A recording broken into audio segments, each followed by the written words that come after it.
Their families and subjected to sexual abuse, dead bodies left out in the open for days, shortages of food and water. Shocking claims from an aid worker in Sri Lanka as this programme obtained the first independently filmed pictures from one of the internment camps set up by the authorities to house Tamils who fled the civil war. Channel 4 News managed to get cameras past the army checkpoints into a camp in the northern city of Vavuniya, where Tamils who've escaped the battle zone have been taken. Our Asia correspondent Nick Payton-Walsh has this report. These are Sri Lanka's internment camps where tens of thousands of Tamils who fled the war are held. As a journalist, you can't come here unless the army guides you around. But these pictures were taken independently by a cameraman for Channel 4 News who managed to get into the camps. He filmed for the first time people talking freely about life here. They wanted their identities hidden, but spoke of the thirst, the struggle that came here after the perilous trek from the front lines. One man said he's an aid worker at the camp. Personally, I saw 4 dead bodies inside the camp, 3 women and a man. Worms came out of the mouth of one. It must have been there for 3 to 4 days. People just live with the dead bodies without doing anything. Some children were close to one. They didn't know that it was dead. People don't know who to complain to, so they just leave it. I saw mothers unable to feed their children. One asked me with tears for 2 spoons of milk powder to feed her kid, but I couldn't help her. Stories of families separated by war and then imprisoned apart during the peace. Fathers and mothers without their children, this man looking for his parents. There's still children here without their parents. They're living through hardship. We don't have a life here. This is a jail. We don't know who is alive and who is dead.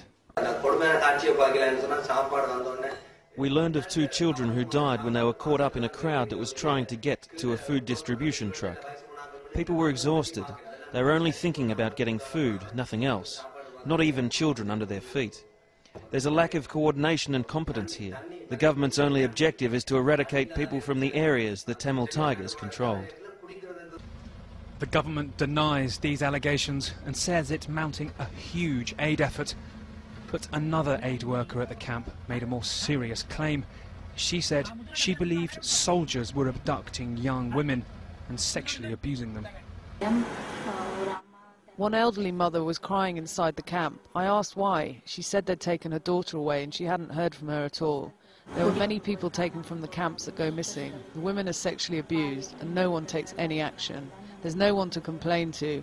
Nobody dares to talk. They know they're being watched. They're afraid they'll go missing. She said women had to bathe in the open, in front of everyone in the camp, an indignity that's also sparked grave fears for their safety. Yesterday, aid workers found the bodies of at least 3 women dead at a bathing area in the camp called Zone 2. It's not clear how they died, but the incident has caused the UN to ask for the soldiers guarding the bathing area to be replaced by 20 female police officers, and for civilians, not the police and army, to investigate complaints of sexual abuse in the camp.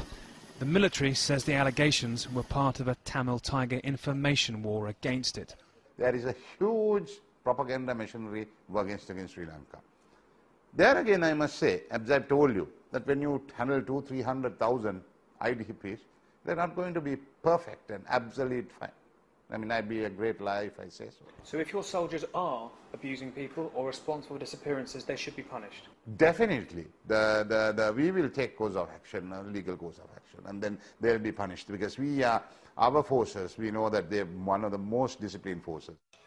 That's not something human rights groups would agree with. There are paramilitary and military forces active in and around the camps with a history of basically disappearing people. So people are extremely vulnerable and not getting the help that they need. The UN has asked the camp's authorities to investigate some of these allegations and would prefer civilians to be in charge of the camp. But the army remains the dominant force there, and aid agencies have found themselves assisting a program of internment that one aid worker has told us the government's saying could last for 3 years. Nick Payton-Walsh, Channel 4 News, Colombo. Well, the Sri Lankan High Commissioner Nihal Jayasinghe is in West London. High Commissioner, at the very least, there is a climate of fear in these camps. Is there?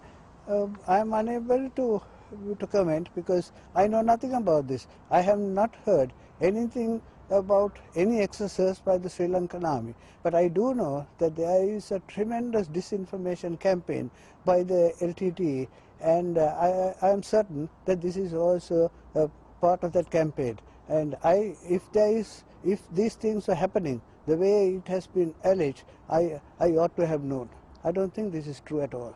Well, one of the reasons you don't know is because there are no international aid agencies in there of any great depth, and the media is only taken there on very occasional militarily guided tours. The fact is, if you would only open this up to the United Nations properly and to aid agencies properly and to the media, we would know the truth.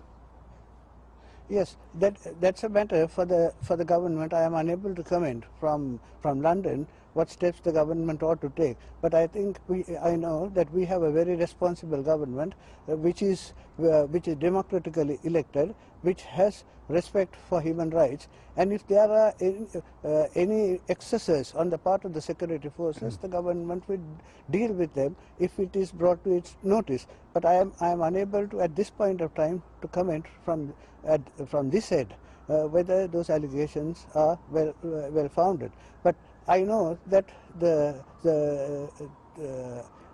media people are being taken in to the IDP camps, and they have not up to now said anything of the sort of things that has now been alleged. Well, High Commissioner, they've not been taken to this camp. We managed to get in there illegally with these cameras, courtesy of some assistance from people inside. You must be a very frustrated diplomat. Here you are securing a military victory against an organisation which is led by extremists, and you are losing the propaganda war. Surely you will want an international investigation into these allegations of atrocities. I think once we become convinced that these media organizations are reliable, then I think the Sri Lankan government would let them in. What do we have to do? What do we have to do? No, listen, as I have always been saying, for media men, bad news is news.